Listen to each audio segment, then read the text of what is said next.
প্রিয় দর্শক, মহিয়সী নারী খনার বচনের তৃতীয় পর্বে আমরা আজকে জেনে নেব তিনি অর্থ সঞ্চয়ের ব্যাপারে কি বক্তব্য রেখেছেন। তো ভিডিওটি শেষ পর্যন্ত দেখতে থাকুন। আর এই মহান জ্যোতিষ খনামার সমস্ত বচনগুলো জানতে এবং তার অর্থ বুঝতে চ্যানেলটি সাবস্ক্রাইব করে রাখুন। খনামা বলছেন, যত পায় তত ব্যয়, এটা গৃহের ধর্ম নয়। এর অর্থ সম্পূর্ণ রোজগার খরচ করা অথবা আয়ের অতিরিক্ত ব্যয় করা গৃহস্থের উচিত নয়। গৃহীর সঞ্চয় না থাকলে মা লক্ষ্মী থাকে না। এরপরে খনামা বলছেন, লক্ষ্মী দেবীর চঞ্চলায় যখন তখন উড়ে পালায়। এর অর্থ টাকা যেমন হঠাৎ করে আসতে পারে তেমনি হঠাৎ করে চলেও যেতে পারে, তাই টাকা বেঁধে রাখার উপায় জানতে হবে, অর্থাৎ টাকাকে সঞ্চয় করে রাখতে হবে। এবার খনামা বলছেন, আগে সঞ্চয় পরে ব্যয়, তারপরে খাই দায়।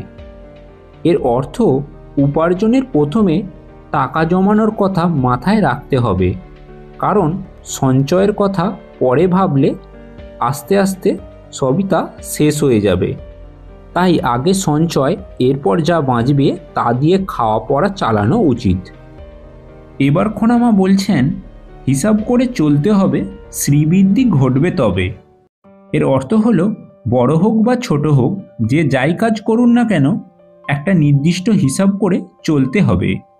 বেহিসাবি হলে দারিদ্রতা যাবে না এবং লক্ষ্মী দেবীও সঙ্গ ছেড়ে চলে যাবে। এবার খনামার বক্তব্য হলো, টাকায় টাকা আনে, এটি শুধু নাও জেনে। এর অর্থই অর্থকে আকর্ষণ করে নিয়ে আসে। অর্থ সঠিকভাবে কাজে লাগিয়ে আরও অর্থ উপার্জন করতে হয়, তবেই লক্ষ্মীলাভ সম্ভব হয়।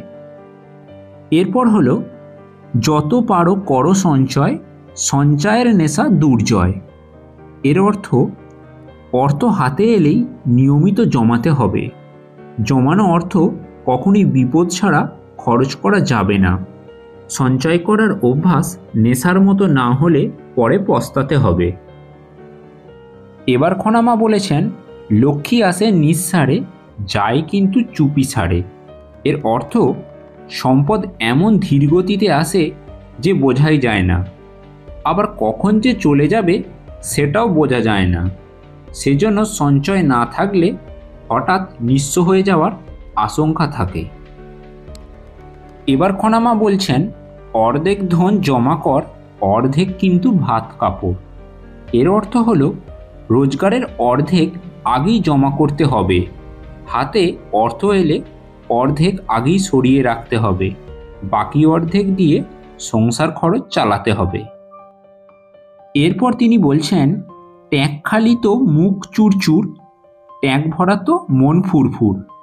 এর অর্থ পকেটে টাকা না থাকলে মানসিক হতাশা হয়, আর পকেটে টাকা থাকলে মন অনেক হালকা থাকে। নানান রকম মানসিক চিন্তা থেকে মুক্তি পাওয়া যায়। এবার খনামা বলছেন, টাকায় কিনা হয়, ভয়কে করে জয়।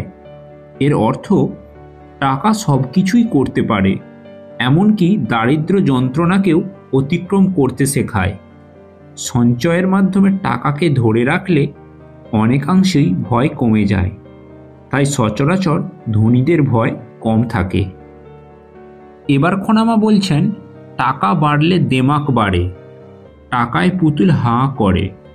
এর অর্থ টাকা বাড়লে মানুষের অহংকার বোধ বেড়ে যায়। টাকার এমন মহিমা যে নির্লিপ্ত মানুষও এর মোহে পড়ে যায়। প্রিয় দর্শক, আজকের পর্বের আলোচনা এখানেই শেষ করলাম। ভিডিওটি যদি আপনাদের ভালো লাগে অবশ্যই লাইক, শেয়ার, কমেন্ট করবেন।